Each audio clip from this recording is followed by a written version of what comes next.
Info terupdate hari ini tanggal 20 Maret tahun 2026, informasi terbaru cek penerima PKH April tahun 2026. Resmi cair lagi, simak daftar lengkapnya sekarang. Nah, berikut informasinya.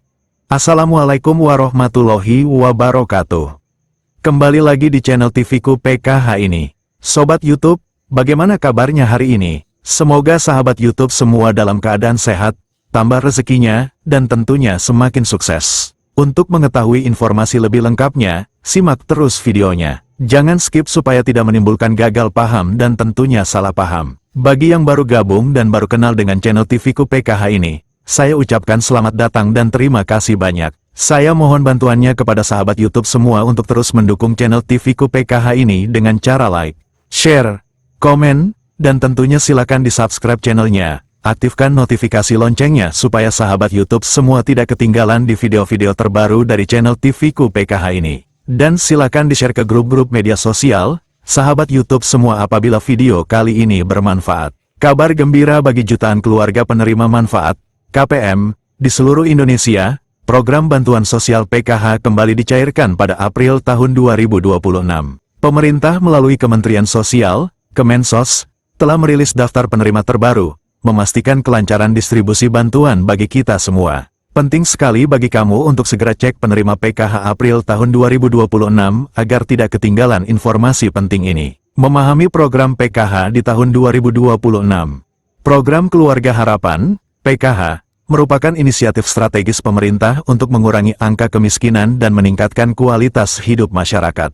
Di tahun 2026 ini, fokus PKH semakin diperkuat pada aspek kesehatan, pendidikan, dan kesejahteraan sosial. Tujuan utamanya adalah memastikan keluarga rentan dapat memenuhi kebutuhan dasar dan memiliki akses lebih baik terhadap layanan publik. Berdasarkan data terbaru yang dirilis Kemensos pada tanggal 23 April tahun 2026, PKH terus beradaptasi dengan kondisi sosial ekonomi terkini. Mekanisme penyalurannya pun terus disempurnakan demi transparansi dan efektivitas. Kita semua diharapkan proaktif dalam mengikuti setiap informasi resmi yang dikeluarkan. Syarat utama menjadi penerima PKH 2026 terbaru. Untuk dapat menerima bantuan PKH di tahun 2026, ada beberapa kriteria utama yang wajib dipenuhi oleh keluarga penerima manfaat. Kriteria ini telah diperbarui berdasarkan evaluasi program sebelumnya dan kondisi ekonomi nasional terkini. Memastikan kamu memenuhi syarat adalah langkah awal yang krusial. Pemerintah menegaskan bahwa penerima harus terdaftar dalam Data Terpadu Kesejahteraan Sosial, DTKS, yang dikelola Kemensos. Selain itu, keluarga tidak boleh termasuk dalam kategori ASN, TNI, Polri, atau memiliki penghasilan di atas batas yang ditetapkan. Setiap KPM juga harus memiliki komponen PKH seperti ibu hamil, balita, anak sekolah, lansia, atau penyandang disabilitas. Langkah mudah cek penerima PKH April tahun 2026 lewat online. Di era digital ini, kemudahan akses informasi menjadi prioritas, termasuk untuk cek penerima PKH April tahun 2026. Kemensos telah menyediakan platform online yang sangat mudah digunakan untuk memeriksa status kepesertaan kamu. Proses ini dapat dilakukan kapan saja dan di mana saja dengan koneksi internet. Memanfaatkan teknologi ini akan sangat membantu kita menghemat waktu dan tenaga. Pastikan kamu memiliki nomor induk kependudukan, NIK, atau data wilayah yang lengkap untuk memulai pengecekan. Ikuti langkah-langkah berikut untuk melihat apakah nama kamu terdaftar sebagai penerima. Buka situs resmi cekbansos.kemensos.go.id melalui peramban di ponsel atau komputer kita. Pilih provinsi, kabupaten, kota, kecamatan, dan desa, kelurahan sesuai alamat domisili kamu. Masukkan nama lengkap sesuai KTP dan kode CAPTCHA yang tertera pada layar. Klik tombol, cari data, untuk melihat hasil pencarian status penerima PKH. Jika nama kamu terdaftar, akan muncul informasi detail mengenai jenis bantuan dan status pencairan. Informasi yang ditampilkan meliputi nama KPM, usia, dan status bantuan PKH. Pastikan data yang kita masukkan sudah benar agar hasil pencarian akurat. Jadwal pencairan PKH tahap 2 bulan April tahun 2026 yang perlu kamu tahu. Pencairan PKH di tahun 2026 dilakukan secara bertahap sepanjang tahun, dan untuk bulan April ini, kita memasuki tahap 2. Berdasarkan pengumuman resmi dari Kemensos pada tanggal 22 April tahun 2026, jadwal pencairan telah ditetapkan untuk memastikan distribusi yang merata. Penting bagi kita untuk mengetahui periode ini agar dapat mempersiapkan diri. Pencairan untuk tahap 2 telah resmi dimulai sejak tanggal 24 April tahun 2026, dengan prioritas penyaluran di beberapa wilayah yang sudah siap. Kita bisa memantau terus informasi dari pendamping PKH atau situs resmi Kemensos untuk detail lebih lanjut. Pastikan rekening kamu aktif dan terdaftar. Komponen bantuan PKH 2026 dan nominalnya. Program PKH dirancang untuk memberikan dukungan finansial yang spesifik berdasarkan kebutuhan anggota keluarga. Setiap komponen memiliki nominal bantuan yang berbeda, disesuaikan dengan kategori dan kondisi penerima. Ini menunjukkan komitmen pemerintah dalam memberikan bantuan yang tepat sasaran. Data terbaru per April tahun 2026 menunjukkan adanya penyesuaian nominal untuk beberapa kategori, mencerminkan peningkatan biaya hidup dan inflasi. Memahami rincian ini akan membantu kita mengelola dana bantuan secara efektif. Berikut adalah estimasi nominal bantuan PKH untuk tahun 2026. Ibu hamil, nifas 3 juta rupiah. Kesehatan ibu dan anak-anak usia dini 0-6 tahun 3 juta rupiah. Gizi dan tumbuh kembang anak-anak sekolah SD, sederajat Rp900.000. Dukungan pendidikan dasar anak sekolah SMP, sederajat Rp1.500.000. Dukungan pendidikan menengah anak sekolah SMA, sederajat Rp2 juta.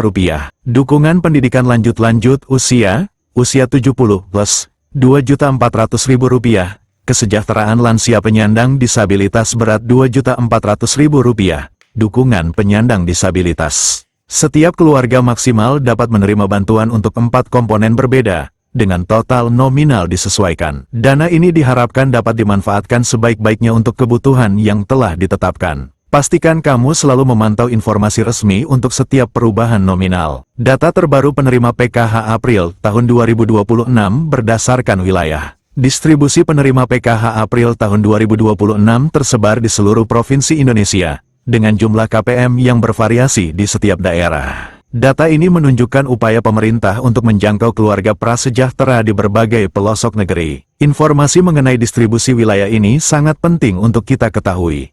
Berdasarkan laporan terakhir dari Kemensos pada tanggal 23 April tahun 2026, beberapa wilayah menunjukkan peningkatan signifikan dalam jumlah penerima. Hal ini sejalan dengan target perluasan cakupan program. Mari kita lihat data ilustratif distribusi penerima PKH tahap 2 bulan April tahun 2026. Provinsi jumlah KPM, estimasi, status pencairan tahap 2 Jawa Barat 1.850.000, Jawa Tengah 1.680.000, Jawa Timur 1.920.000, Sumatera Utara 870.000, Sulawesi Selatan 530.000, DKI Jakarta 110.000. Data ini bersifat estimasi dan bisa berubah seiring dengan proses validasi dan verifikasi yang terus berjalan. Kamu bisa menghubungi pendamping PKH di wilayah masing-masing untuk informasi lebih akurat. Informasi ini juga sangat penting untuk cek penerima PKH April tahun 2026. Pentingnya memperbarui data diri untuk PKH 2026.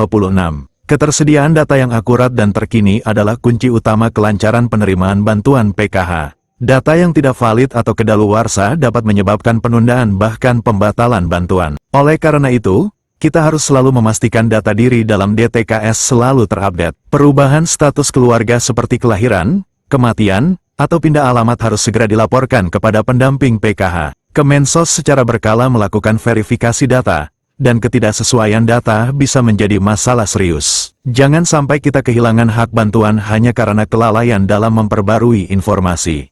Proses verifikasi dan validasi data penerima PKH 2026. Kementerian Sosial menerapkan sistem verifikasi dan validasi data yang ketat untuk memastikan bantuan PKH sampai kepada yang berhak. Proses ini melibatkan berbagai pihak, mulai dari pendamping sosial di tingkat desa hingga sistem terpusat di Kemensos. Ini adalah upaya untuk mencegah penyalahgunaan dan memastikan efektivitas program. Verifikasi dilakukan secara berkala untuk mengecek kondisi sosial ekonomi KPM, kesesuaian data komponen, dan kehadiran dalam pertemuan kelompok. Validasi data juga melibatkan integrasi dengan data kependudukan Dukcapil. Jadi, penting sekali bagi kita untuk memastikan data yang terdaftar selalu benar dan terkini agar tidak ada kendala saat cek penerima PKH April tahun 2026. Tips agar bantuan PKH April tahun 2026 lancar diterima. Menerima bantuan PKH dengan lancar tentu menjadi harapan setiap KPM. Ada beberapa tips praktis yang bisa kamu ikuti agar proses pencairan tidak mengalami hambatan. Mengikuti anjuran ini akan sangat membantu kita. Pastikan kartu KKS aktif dan aman. Jaga baik-baik kartu keluarga sejahtera, KKS, kamu, dan jangan pernah berikan PIN kepada siapapun. Kartu ini adalah kunci untuk mencairkan bantuan. Ikuti pertemuan P2K2. Kehadiran dalam pertemuan peningkatan kemampuan keluarga, P2K2, adalah kewajiban dan syarat keberlanjutan bantuan. Ini juga kesempatan untuk mendapatkan informasi terbaru. Laporkan perubahan data segera. Jika ada perubahan data keluarga, segera laporkan kepada pendamping PKH di wilayah kamu. Ini termasuk perubahan jumlah anggota keluarga atau status pendidikan. Pantau informasi resmi. Pantau informasi resmi. Selalu perbarui informasi dari sumber resmi Kemensos atau pendamping PKH mengenai jadwal dan mekanisme pencairan. Jangan mudah percaya informasi dari sumber tidak jelas. Manfaatkan dana sesuai tujuan. Gunakan dana PKH sesuai dengan peruntukannya, terutama untuk kebutuhan pendidikan dan kesehatan anak. Ini akan membantu meningkatkan kualitas hidup keluarga kita. Menerapkan tips ini akan membantu kamu memastikan bahwa bantuan PKH diterima tepat waktu dan sesuai dengan ketentuan yang berlaku. Keterlibatan aktif dari KPM sangat dihargai dalam menyukseskan program ini. Mari kita bersama-sama memastikan program ini berjalan dengan baik. Apa yang harus dilakukan jika nama kamu belum terdaftar? Kadangkala, ada keluarga yang merasa memenuhi syarat namun belum terdaftar sebagai penerima PKH. Jangan khawatir, ada jalur yang bisa kamu tempuh untuk mengajukan diri atau melakukan pengaduan. Pemerintah memberikan kesempatan bagi setiap warga yang berhak. Langkah pertama adalah memastikan kamu sudah terdaftar dalam DTKS. Kamu bisa mendatangi kantor desa, kelurahan setempat untuk mendaftar atau memperbarui data di DTKS. Setelah terdaftar, sampaikan permohonan kepada pendamping PKH agar nama kamu diusulkan untuk verifikasi lebih lanjut. Mengatasi kendala pencairan dana PKH.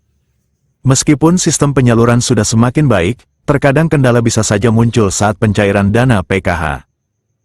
Jika kamu mengalami masalah seperti dana belum masuk atau kartu KKS terblokir, jangan panik. Ada prosedur yang bisa kita ikuti untuk mencari solusi. Pertama, segera hubungi pendamping PKH di wilayah kamu untuk mendapatkan bantuan dan informasi. Mereka akan membantu memverifikasi status pencairan dan mengarahkan ke langkah selanjutnya. Kamu juga bisa menghubungi call center Kemensos untuk pengaduan resmi. Penting untuk menyimpan bukti transaksi atau struk penarikan jika kamu sudah berhasil mencairkan dana. Jika kartu KKS bermasalah, segera laporkan ke bank penyalur, himbara, dan pendamping PKH untuk pengajuan penggantian kartu. Kita harus proaktif dalam menyelesaikan setiap kendala yang muncul. Optimalisasi manfaat PKH untuk kesejahteraan keluarga. Bantuan PKH bukan sekadar uang tunai, melainkan investasi jangka panjang untuk masa depan keluarga. Dengan memanfaatkan dana ini secara bijak, kita dapat meningkatkan kualitas pendidikan anak-anak dan memastikan kesehatan seluruh anggota keluarga. Ini adalah kesempatan emas untuk memutus rantai kemiskinan. Partisipasi aktif dalam setiap kegiatan P2K2 juga akan membekali kita dengan pengetahuan dan keterampilan penting. Ilmu yang didapat bisa diterapkan dalam kehidupan sehari-hari, dari pengelolaan keuangan hingga pola asuh anak. Mari kita bersama-sama wujudkan keluarga yang lebih sejahtera dan mandiri. Nah, itu dia informasinya, semoga bermanfaat. Mohon maaf jika ada salah kata. Wassalamualaikum warahmatullahi wabarakatuh.